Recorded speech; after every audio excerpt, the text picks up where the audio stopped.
This essay example, as well as thousands of others, is available in text format on our website for free and without registration. Simply Google Ivy Panda Free Essays.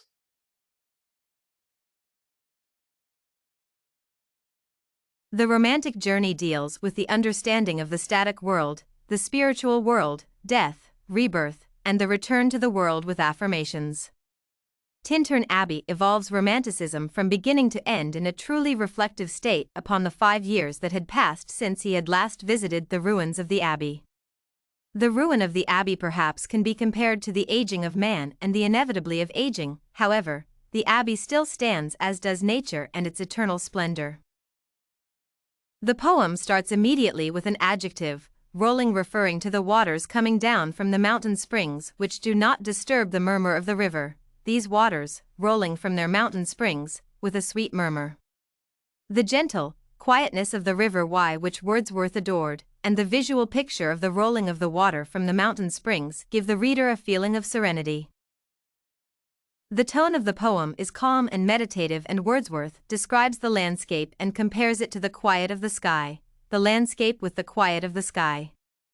The plots of land surrounding his dear land are lovingly described with the color green. He gives the woods an almost human personality with the use of the verb run in line L7, of sportive wood run wild, these pastoral farms. The life of the woods surrounding the Abbey is almost given human-like qualities to show how man is and must be part of nature.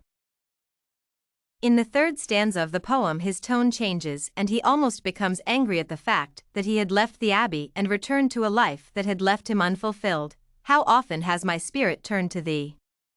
In lines 89 to 92, for I have learned to look on nature, not as in the hour of thoughtless youth, but hearing oftentimes the still, sad music of humanity, his tone becomes morose in reflecting upon the lack of human appreciation of nature. He uses obvious, but knowing adjectives in round ocean and living air, and the round ocean and the living air, and attributes that are obvious to the conditions of the ocean and air, but to reflect upon the obvious and constancy of nature. The irony of the strengthening of his relationship with his sister, Dorothy, takes place with his return to the Abbey with Dorothy, and he feels freedom which he had lacked in the outside world. He feels protected in the woods, a place of refuge that is reinforced by the dearness and closeness of his sister's presence. The freedom to be himself and enjoy the beauty and tranquility that nature can provide, in a treasured place that was sacred to him, set away from the city gossip and fast life, the ironic greetings of people who don't care, nor greetings where not kindness is, not all. The autobiographical fact that Wordsworth and his sister Dorothy returned to live in the Lake District at the end of L799 reinforces how important the locale meant to him and his sister. Wordsworth's wish for his sister in this poem is that she be happy and joyous in her surroundings and protect from the gossip and cruelty of the outside world, and that the serenity and calmness of nature keep her at peace. Therefore let the moon shine on thee in thy solitary walk. In stanza 4 Wordsworth becomes like a preacher in tone, and when he says that at this moment there is life and food for future years, he seems to be teaching the reader a lesson that youth is spent in concrete form.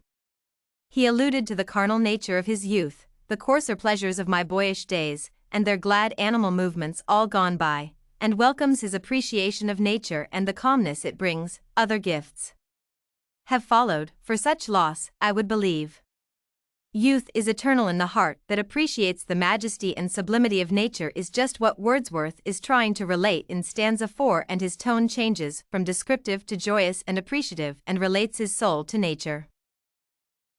The sensuality of his return to the Abbey is reflected in lines 26 to 32, but oft, in lonely rooms, and mid the din/of towns and cities, I have owed to them.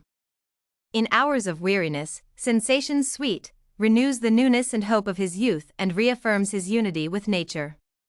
The central description of the poem comes from muted visions of his prior visit to the Abbey and his reminiscences in the concrete, visceral encompassing freedom of the woods.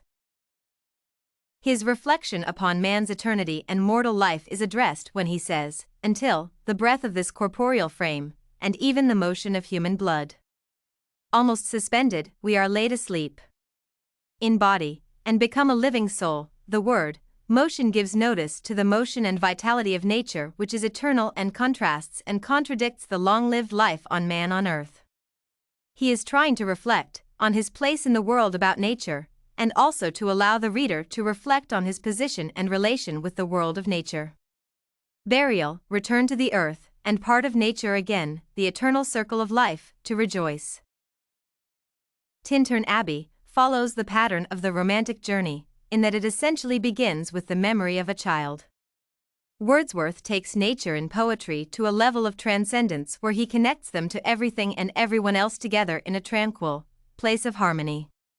Wordsworth illustrates that the most tranquil place in nature that each person holds in his or her memory always remains pure and unspoiled. It is the center of each person's quiet world. It is the place that each of us can reflect upon and retreat to when needed. It is a place of spiritual rebirth. Wordsworth creates a world far better as it is a world one seen through a child's eyes. It harbors no fearful thing, no danger, because no harm can come to one who is spiritually immortal.